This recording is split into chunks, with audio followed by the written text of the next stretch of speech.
All right, welcome back to the ship here on Fox Sports Radio, KLKC, 1540 AM. On the line, I have a very special guest, a good friend of mine from the Kansas City Star, who is the Chiefs beat writer for the Star, none other than Mr. Terez Paylor, who you can reach on Twitter at Terez Paylor. Terez, how you doing this morning?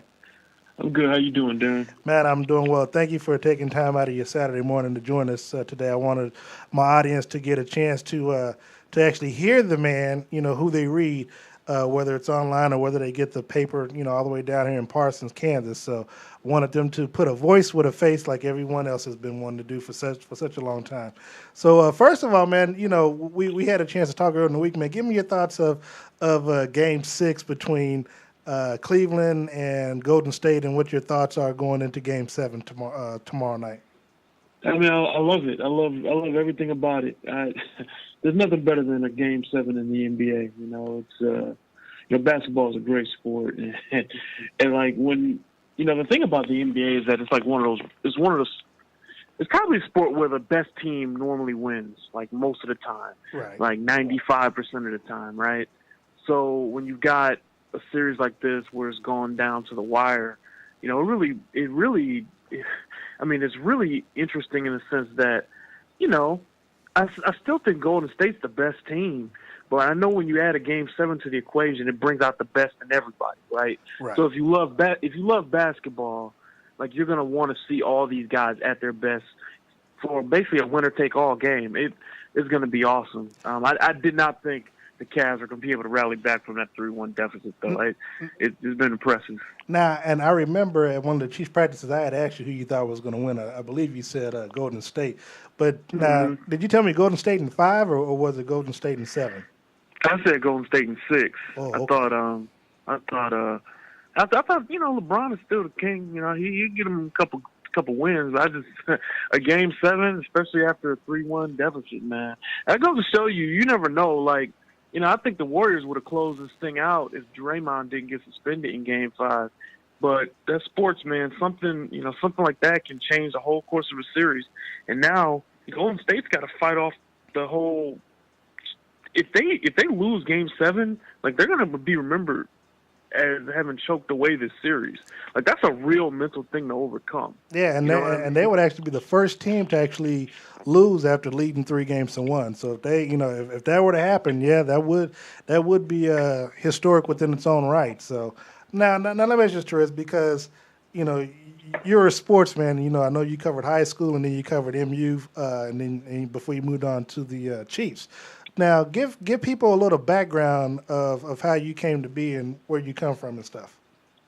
Well, yeah, I grew up in Detroit. I knew I always wanted to be around sports for a living, so I went to Howard University, and I figured I could write a little bit, so I started, working with the student paper there, the Hilltop.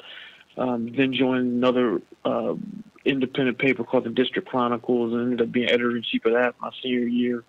Then I got hooked up with the Star after a lot of effort and work and networking. And, I started out as a high school writer at the Star. I spent 6 years doing that, covering Missouri for a year and a half, and now I'm heading to my 4th year covering the Chiefs. So, yeah, man, I've come a long way, but it's all come pretty much with a lot of effort because, I do take pride in, the amount of effort I put into my job and caring and all that stuff. I think, I'm not like a naturally, like writing isn't like a natural like thing for me.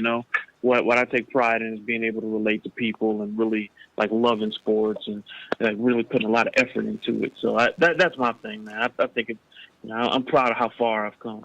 And now being someone that, because of course we had talked about, and it's funny, our paths are crossed a few years ago when I was working with the school district and you were covering high school and I was doing the PR for the athletic department. So, our paths crossed a lot, getting you information and stuff for our players and stuff. And so, I've always enjoyed reading your writing and stuff like that. So I'm actually glad that we've gotten a chance to connect over the years, and then back here with the Chiefs and stuff as the season goes forward. Now, Terez, but before we get deep off into talking about the Chiefs, I do want to ask this week was the mandatory minicamp. What are you going to be doing between now and the start of minicamp? Because I know they're going black or they're going dark for the next 5 weeks. So what do how do you plan on keeping up with the Chiefs between now and then? Well, you just stay on alert because stuff can happen. They Eric Berry's extensions. As you never know, guys go do stuff. Stuff comes out.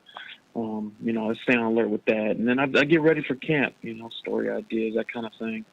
You try to find some time off here and there. There's a good time to do it. Everyone across the league kind of does that at this time. But you basically start preparing for the 2016 season, man. Even when there's no availability, you're kind of always keeping an eye out on things. So. Now, is there a chance that you could have talked to your bosses, the editors, about possibly taking one for the team and going down to Rio, cover the Olympics? I would have loved to do that, man. I would have loved to do that because covering the Olympics would be special. But we've got Vahe Gregorian, our columnist, is going to go, and I support that. I mean, Vahe's a veteran of many Olympics. He's going to do a great job. He knows how it goes. But yeah, I'm an Olympic guy. I love the Olympics. I'll be watching it, even though some of it will coincide with training camp.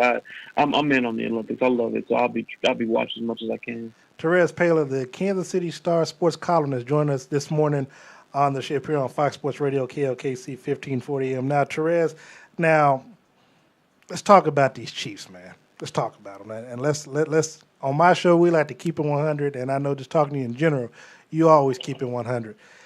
Give me your overall thoughts of what you've seen thus far between the rookie camp and OTAs and now mini camp. And I know it's early because we haven't seen Jamal Charles in pads or anything, but if on paper you see what this team looks like now, how far can they go this season?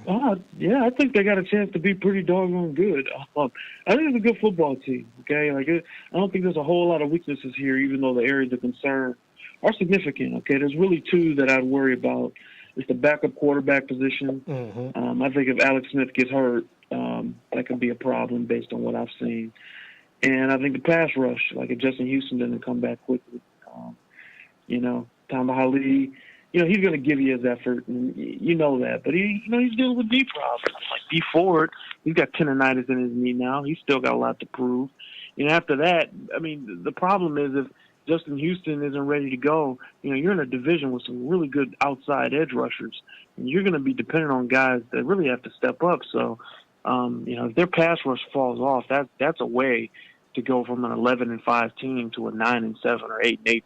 So, really aside from that, though, I think the young corners are going to be fine. Yeah. I think the interior defensive line is going to be good. I think the offense should be better.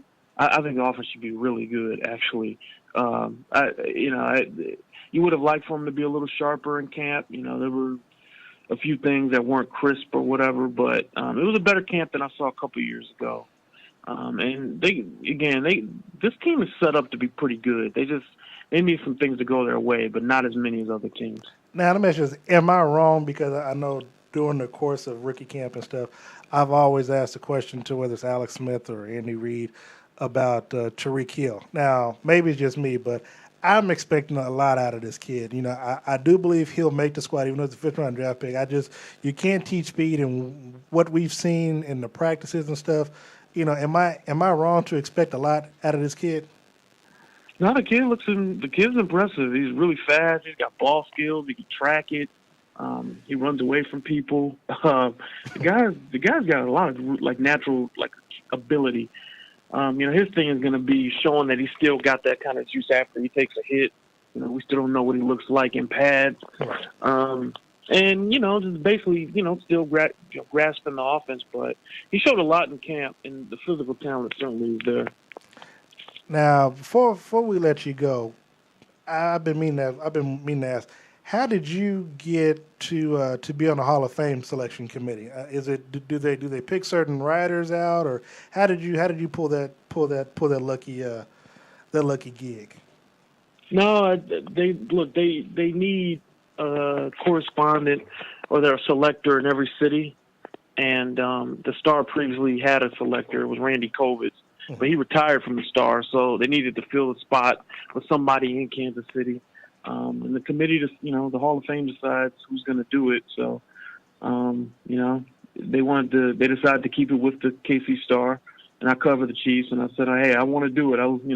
It's an interesting, it's an honor to do it. And basically that's basically how I went. I came out, and right now, it looks like I basically did it on a 1-year basis, but probably going forward, I hope it ends up being something I continue to do going forward. That honestly is their decision as far as what they want to do, who the selector is. But that's how it ended up happening this time, and I hope I can keep doing it going forward. Well, I will tell you that you did a good job, and I know we spoke about it before, but Jared Bill gave you high marks being on it. So hopefully, he'll carry a little weight, and we'll, because actually when I talked to Jared says that if you're on it, you're pretty much on it until you're not covering it anymore. So, hopefully that that works out in your favor. But Terez, we are running short on time, man. I want to thank you for your time, man, and appreciate you, and we'll definitely have you back on soon. All right, man. Take it easy. All right, thank you very much. That's Terez Paylor, the Kansas City Star sports columnist who covers the Kansas City Chiefs here on Fox Sports Radio, KLKC 15.